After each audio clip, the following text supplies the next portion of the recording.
Voilà, chers amis, bonjour à tout le monde, bonsoir, partout où vous êtes. Voilà, je suis très euh, disponible ce soir pour justement parler du scandale qui est en train d'être débattu sur les réseaux sociaux.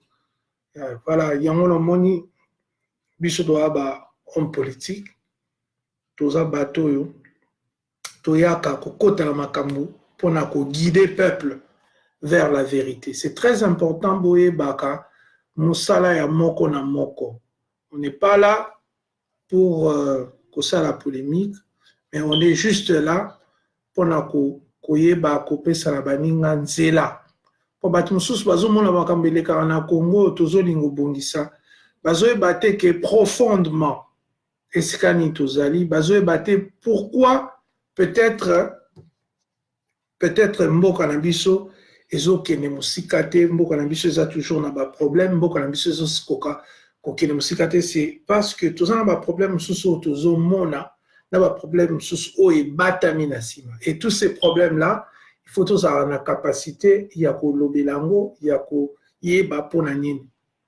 Et je pense que lelo soki mboka na biso eza occupé, mboka na biso bapaya baregnaka, mboka na biso mabe, ezali mpe parce que tozalaka déstructuré en tant que nation, bafamille déjà esi ekabwana, babondeko esi ekufa, lokoso ekota, yango bokomona baexemple oyo tozomona biso banda oloba kala ke totika makambo ya bareligion lokuta, totika makambo ya kokumisaka bato nsima soki moto yango alakisi biso véritable face na ye tokomi kokamwa, totika makambo ya bilandalanda parce que tozolanda biloko et en réalité tozomona ke oyo tolandaki eza oyo tomonaki te. Mes chers amis, tout le monde est au courant qu'il y a des photos, il y a même des émissions, des émissions, mais il y a une émission particulière qui a été faite par notre compatriote Peniel, qui est l'ex-épouse, il y a un musicien Moko, habité sur le mot chrétien, et aussi Mbaponaye, musicien Moko congolais, aye mbaraming musique chrétienne. La musique est chrétienne, mais il y a mon tuto habité sur Kazana identité.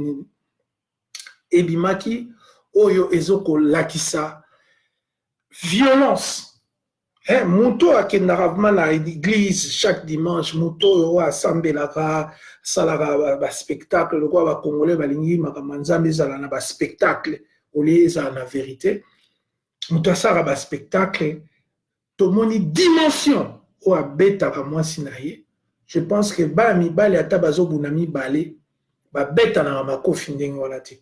Donc on a vu une version de Mike Kalambai, un homme sauvage, brutal, et vraiment, et puis Babylon connaît il y a vie na privé d'infidélité, na okota na mouvement militaire parce que na évité ce qui qu'est-ce qui est vrai, qu'est-ce qui est à peu près, qu'est-ce qui est beau, mais azana vie oyo bateau balandaka ye, au bateau basalaka comme on a 10 millions de vues, 15 millions de vues de Facebook, peut-être mona biloko ndenge wana te. Donc vraiment tozomona lokola mutu moko azali na deux vies, vie moko boye ambianceur, boye escroc, kozwa mukanda ya mwana muke yango na bafille nyonso bazobotama na poto ubie baya bana mike soki bamoni Mike Kalambai wana bata théâtre bato mosusu baconsidéra bango lokola bastar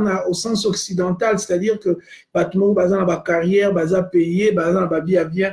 Or ya biso ya Congo ce sont plus des escrocs oyo babatamaka derrière babiloko wana mpona kocible bana mike oyo bakoli na poto bazwa bamikanda babengisa bango et tout ça. Et le mal est grave. Le mal, il y a un sabino ezali politique. Le mal est grave parce que tant que mboka ane uzalaka ya kolala nengwana économiquement, moralement, tolo babo, to benga mutu violeur, oh bozo benga violeur. Donc Congo, na Congo, et même aujourd'hui, vous voyez, il y a certaines personnes sur Bazo, il y a toujours qu'au défendre ndeko wana après komona ba photo ou bien comment koyoka ba remarque ex-femme na ya sali ndenge ya mode na ye ya vie mais bato mosusu pona bango vie wana surtout bato bauti pe na vie wana oyo baza ba idolâtre bakokaka te kobima eloko so balobi te eloko eza mabe il faut kobima nango mais bato mosusu baza toujours kocontinue kokroire na bato ya lolenge wana. Alors c'est ça. Nous parlons justement de cette affaire Peniel et Michael Hamel pour vous montrer à quel point notre société, notre anthropologie, notre culture est koya. Tous en a battu au baebi sous ma peine à malamuti. Donc mutu akoki ko kosa amouré à mutu pona mukanda. Mutu akoki ko sala boy pona mbongo kaka. Et quand vous écoutez cette histoire, vous voyez que il y a eu 3 types de violences. Moi, la mention la Saki, violence physique, au bêta, au finga, non, plutôt physique, et je pense qu'il y en a 4. Violence verbale, au ganga, violence financière, au pimela mbongo, au linga, au contrôler à partir de mbongo. Et puis, 4e violence, eza psychologique, donc on a contrôler biloko nyonso etali à mon amation. Donc toutes ces histoires pour Moniango et Tozako déplorer. Et c'est pourquoi vous avez vu, j'ai lancé un message au nom de tous les hommes congolais pour demander pardon à nos dames, à nos Congolaises, à nos femmes congolaises, pour dire que nous ne sommes pas d'accord avec ces compatriotes, nous ne sommes pas d'accord avec la violence, nous ne sommes pas d'accord avec le contrôle, pour contrôler Bassi, pour la mambongo, pour contrôler Bolingo, au monta comme esclave, tout ça d'accord, et on te fout comme il ma maman congolaise, Nyosbo, Kanganga, Olivier Boulia, tout ça, Nibino, Bolimbisi.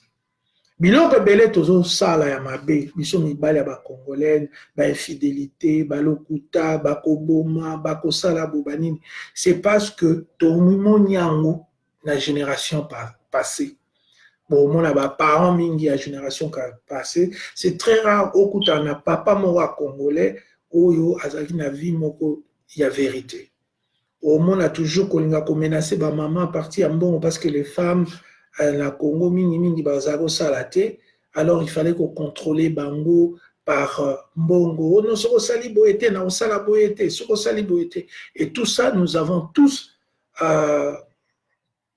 de manière sporadique na ba famille belé na Congo donc ba garçon ya ba congolais lelo ba yebi vraiment comment ko vivre bien te ba yebi te comment kozala honnête combat et puis tozana ba ego moko ya minene oyo ezo sala que parfois quand tozo mama be tozo kanisa eza malamu parce que c'est pour na comme riche c'est pour que ba na comme la succès bandimanga na sala boy et en dépit du fait que tozo sacrifier ba relation na biso ba connaissance na biso ba nyos donc c'est un peu une approche égoïste ya vie. On est quota biso na makila même la politique bomoni moto mombazo ça la politique basi baza en Afrique du Sud yaza na Kinshasa donc c'est à dire que pendant 6 mois il est seul à Kendarane Bachetemba. Regardez au Parlement lorsqu'on nous montre des vidéos de gens au Parlement souvent nous voyons des gens qui sont en train de dormir c'est à dire que parlementaire moko ya ba ambianceur ba yara ba 5h du matin na 8h na parlement pongi ayoko débattre. Il y a un peu mingi baya kawana omonae asali législature mobimba mais azwa ta parole malamote tout ça c'est parce que to outi l'éducation na zolo bawana to outi baton soso ba papa bazali na 5 femmes na kati ya ndako moko comment voulez-vous un homme comme ça qui a grandi son père à 5 femmes dans une maison ayeba ndenge nini ya ko respecter baton soso. Donc, c'est un problème qui est profond. C'est un problème où il est total. Parce que société est fondée na ba famille. So ba famille na biso ezali kaka faible ninge zawana. So ba famille na biso eza na ezokende bo. Et nous avons maintenant une race de personnes qui obaye ba mi pesa ba kombo ba homme de Dieu.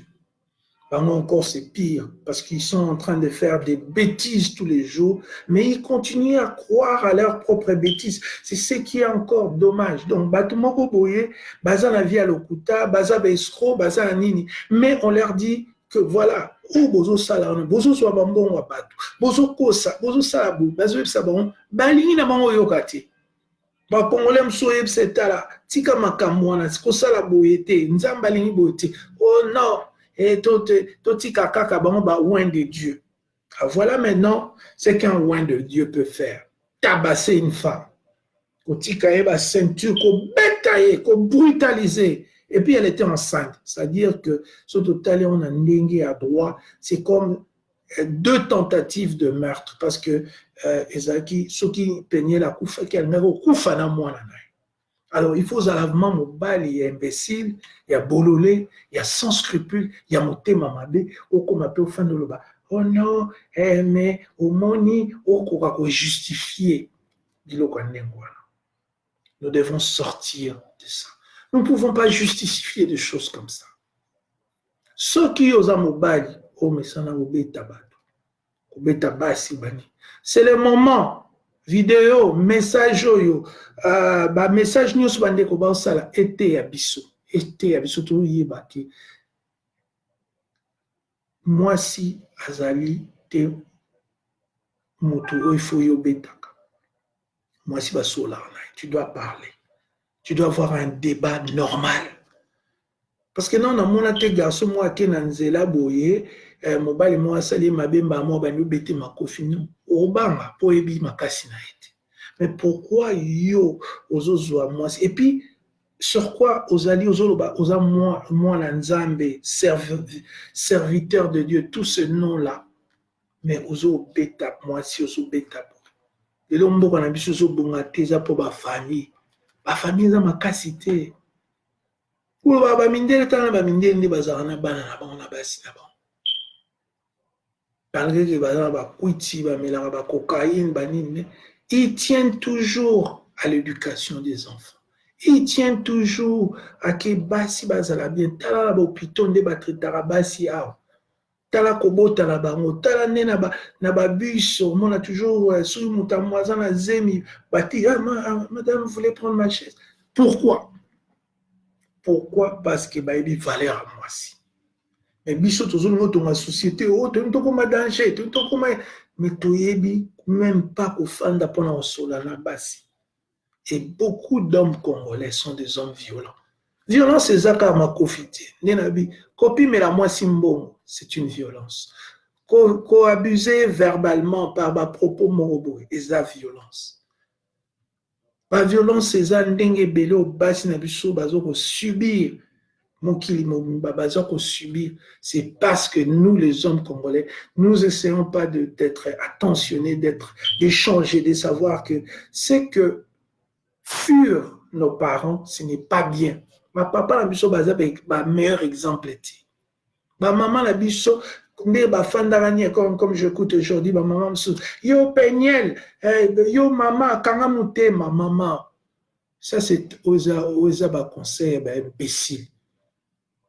Na Peniel fille wana mususu ya Kasayen o babomaki na indien wana akangai motema. Est-ce qu'elle est avec nous aujourd'hui? Elle est morte, partie. Bakanga motema te ba dénonçaka. Ba yebisaka papa ko simbara. Et biso pe tozo profiter mibali pona oyeba. Non, nous devons dire non à la violence. Nous devons apprendre à débattre avec nos femmes. Nous devons apprendre à les respecter. Nous devons apprendre à savoir que seul le dialogue, dans le respect mutuel, il y a mon négo ça la relation à ma casse. Et ça va gifler. So beti moto gifle nini. Ozolingani, o humilier physiquement? Non. Mike Kalamba est acteur. Bilo msuto koti te ben vitel. O akoyabo. O nana sala na sala ngote mais bato musu ba beta basi na bango mais ba bamba bango ba singate. Alors il faut comparaison n'est pas raison. Tout ce que nous disons à nos frères que tout changer mbolo. Lokola pe événement oyo et ne débit mbula. Tika ke mbalo tout changer. Tout kotisa dialogue na mboka na biso. Pas de violence. Les violences, c'est les gens comme Kabila, les dictateurs. Ils arrêtent des gens, ils font tuer des gens, ils font des trucs bouillés. Violence, c'est ça. Bateau, bazo keneko, raqueté, bateau bambongo chaque dimanche. Oh, nzamba ropesa, nzamba ropesa, nzamba ropesa. Nzamba pesa rana musala, apesa rana place mususute. Yoso mona place mobo, ke osambeli mingi mbongo ebimi. Kosambela ezali pona kokumisa nzambe eza pona mbongo ebimati mbongo ebima na kayu courage banini au voyage aka un des temps tozali bana miki omona ba garçon mogo bazoya ba bato benga ba bana sefa bakenda sefa omona bake basombi ba savon basombi ba pomme de terre basombi ba biloko ya ba Brazzaville wala bayena ngo bakoteka na Kinshasa. C'est comme ça que bato wana nde mingi bakenda pe ba protokala. Mais aujourd'hui, tout le monde qui est fainéantisme à cause des églises de sommeil dont Mike Kalambaye, Moïse, Pasteur Tounanici, des escrocs, des gens qui demandent aux autres de l'argent, des mendiants spirituels. Moi, la nzambe lokola ngai na kosenga batu mbongo te pona sala ngoni. Et bon, soki bo pesi ngambo na bino na tiango na sac na koti na voiture bandi moko ya botolinga yango. Qu'est-ce que je vais vous dire? Comment je vais me justifier que nazu bambo na bino ali ba attaquer nga na bandi? C'est une responsabilité d'être un homme mukolo 40 ans, 30 ans, 20 ans, 50 ans, 60 ans. Banda tongo tipo quoi. Ozo penser karake na sala disque pona benda batumbongo, na sala église pona benda batumbongo, na sala boy. En même temps, oza utiliser succès yango pona kozwaka bana basi, kolala kabango, kosala kapoyo, kobeta kabango, okomi ozo meneno vi moko lokola kofi olomide, mais ozo mibenga mutanzambe. Ça, ce sont des choses que nous devons corriger dans notre culture. Nous devons sortir de des erreurs de la génération de nos parents. Biso toza na chance ya corriger. Moi, la nyonso azali so papa nazali pauvre aloba, ngala ozala pauvreté. Soki maman nazala ka mobulu ndumba, moi je veux pas être comme ma mère. Soki papa nazaki abeta rabasi asala ka boyer, akena pa basi azali gigolo bani obi, non, moi je ne veux pas être comme mon père. C'est la démarche fondamentale que tous les Congolais du nord, du sud, de l'est, de l'ouest, nous devons prendre cette résolution que Mbaloyo toboya kozala comme la génération passée. Tokoma bato dialogue, tokoma makambato balingi batonga. Toyo kisa soni te mibali mobimba babetaka basi tilelo. Et il y en a qui se demandent, on a nini basi babengalaka mibali na poto, mais c'est normal. Ndako bandako mike ya poto, ezalo kwa bandako bandal.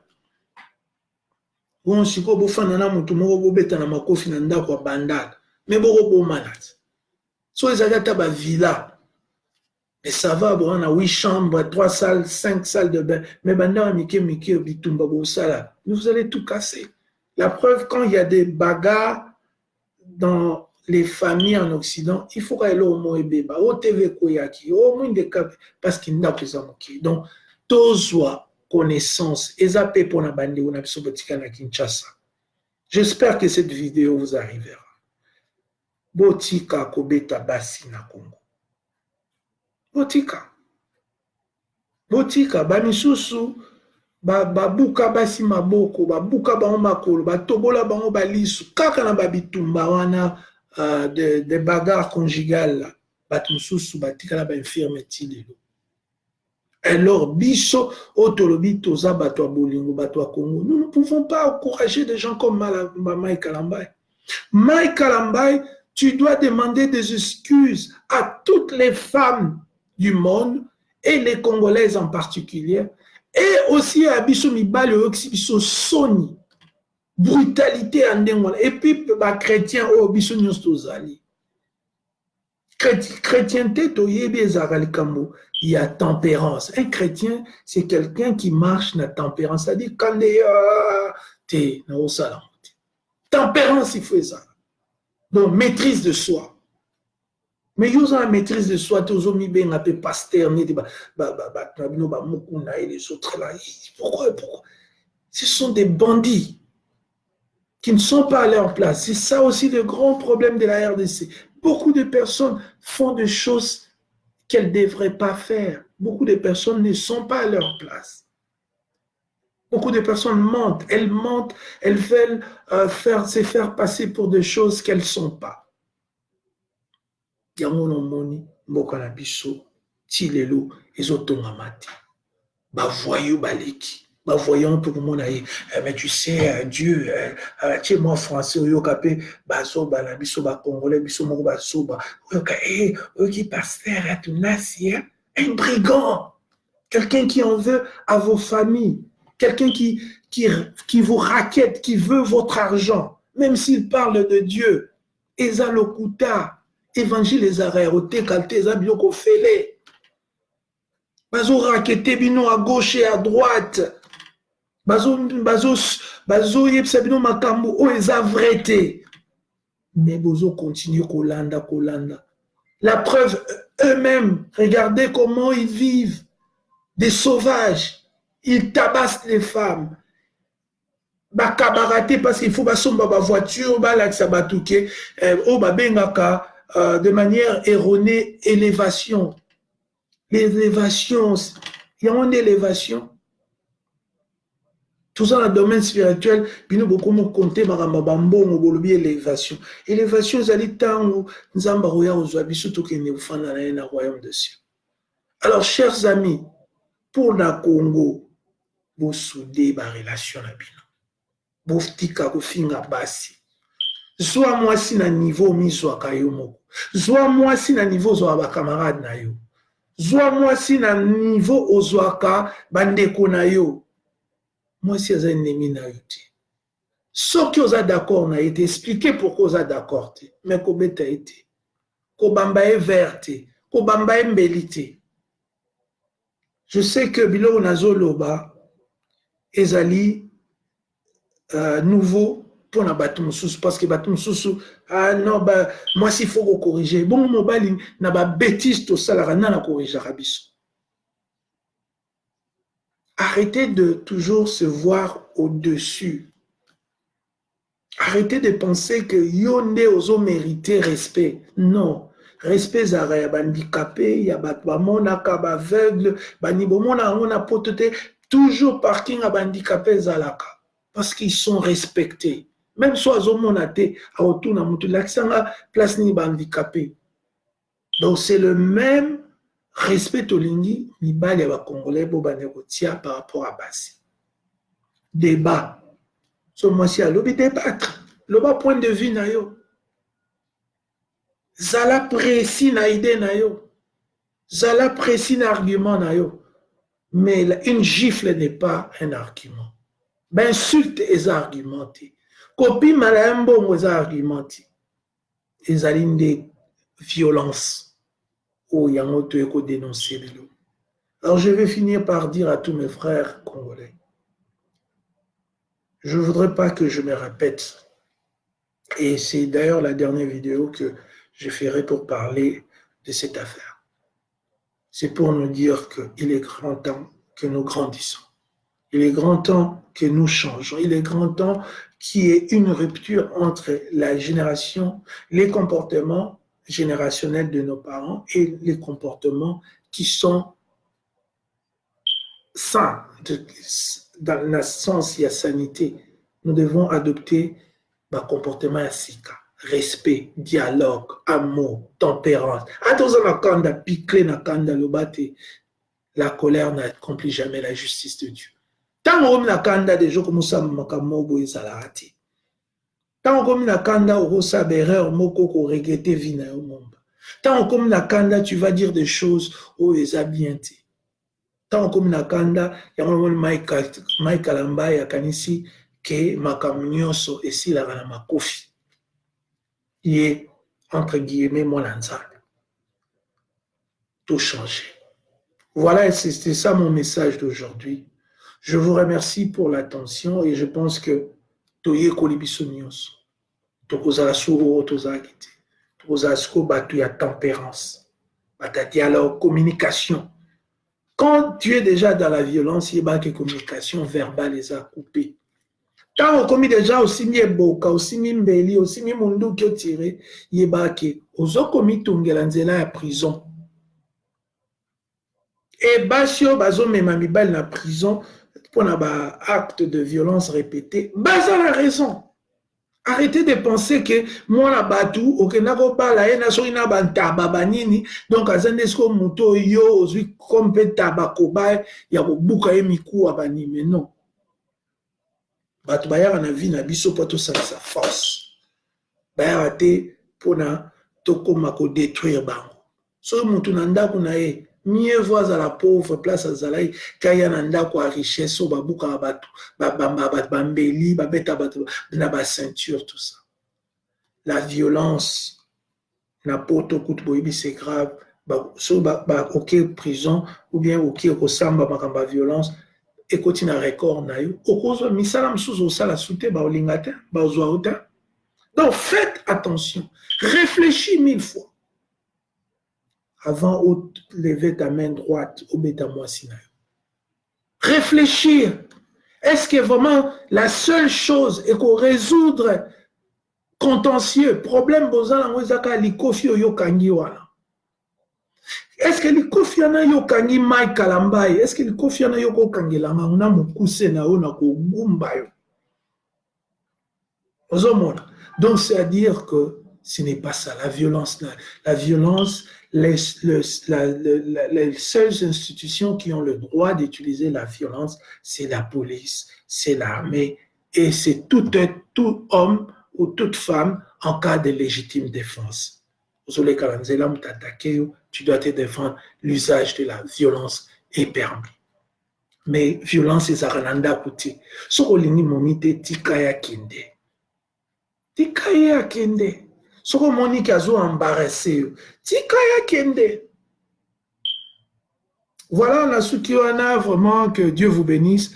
Et Congo qui est liboso, to soudé ba relation na bato, to soudé to longola puso ba bomona ke fondation ya lutte na biso ko makasi to telemisa Congo et Congo kozonga nesika otolingi zonga.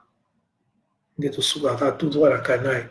Mama Peñel lokumu na yo basi bele basepeli ba bio sungi bango Mike Malamba, tu es un déshonneur na bité ke vino suka ndemwana un petit pardon pour l'exaque pour ça bon monde.